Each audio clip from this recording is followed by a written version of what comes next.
After 3 months of fighting in Mariupol, it all comes down to this: the charred tangle of the Azovstal steel plant, the last remnants of Ukrainian resistance.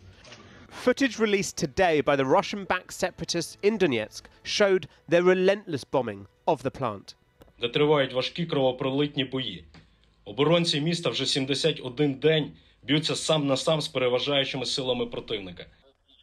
Ukraine said the Russians were storming the plant and their soldiers have for the first time entered the perimeter. As ever in this war of weapons and words, Moscow denied all of that, with Vladimir Putin today ordering the remaining soldiers to surrender.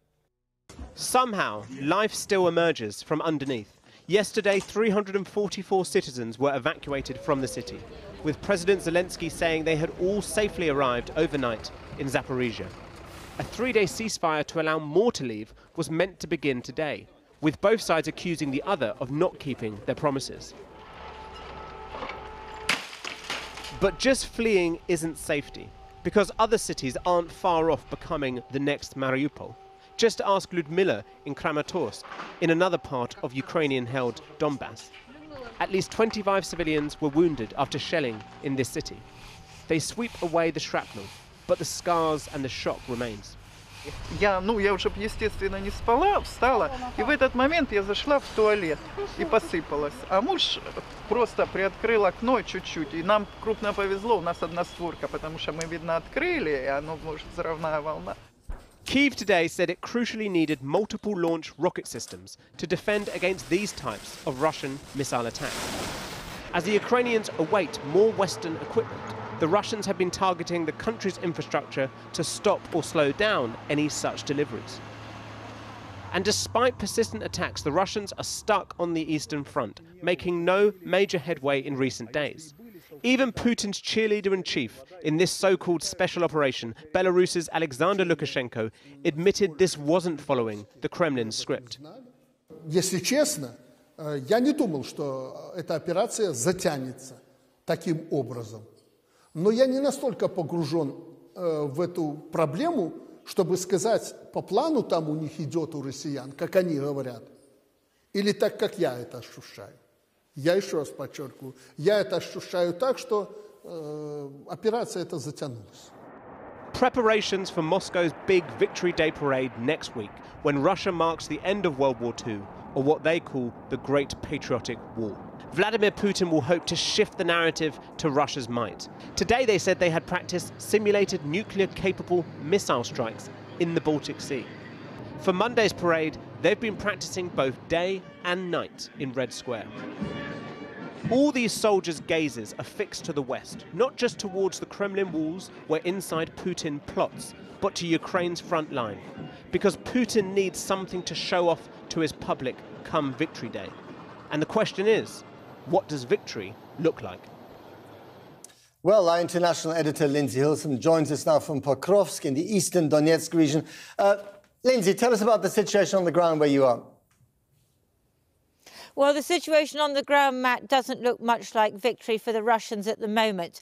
The Russian border is about 350 kilometres north of where I am. And 3 weeks ago, Russian soldiers came down there to a place called Izum with the idea of forcing their way further into Donetsk, the region where I am. They seem to have more or less got stuck. But what has happened in that time is that the Ukrainians west of there have started to move in between the Russian border and where the Russian troops have come down to. They haven't got in between yet, but that's clearly where they're heading, and they are planning a major onslaught apparently in the coming days. They've already taken some territory. So that has the potential of cutting off Russian supply lines, which would of course be a huge problem. What are the Russians doing? They're firing a lot of missiles and artillery. They hit a place called Kramatorsk this morning, which is on the front line east of here, killed 26 people. And there's a lot of artillery also hitting Ukrainian soldiers. The Ukrainians never talk about how many men they are losing, but believe me, they are taking casualties. This war, we don't really know the cost of it yet, but it's quite high, both in terms of soldiers and civilians. And tell us about this other way the Americans are trying to help the Ukrainians. There's obviously the weapons we've reported on a lot. And what's the other way? Well, it's intelligence. And I think that what we're seeing at the moment is a tension in what the Americans are trying to do. On the one hand, they're trying to show the Russians, to give the message, we are there behind the Ukrainians all the way. Do not think that just by keeping at it, you are going to crush Ukraine, because you're not, because we're there. That's the one message. The other message is, no, it's just between you and Ukraine. You're not fighting us. You're not fighting NATO, because that is the Kremlin narrative. So one of the things that they're doing is providing intelligence. But it's not just about troop movements. Anyway, most people can see that on open source, satellite pictures now. They're providing actionable battlefield intelligence. And that may be really helping the Ukrainians when it comes to targeting. For example, they've taken out 12 Russian generals. But another thing which I think is going to cause trouble, possibly, potentially in the coming weeks, is all this equipment that's coming in, Western equipment. The Ukrainians are being trained on it in other countries, mainly in Poland, I think. But how are they going to maintain it? It's not going to be easy just to suddenly get those skills. So it's quite likely that people will have to come in with that equipment.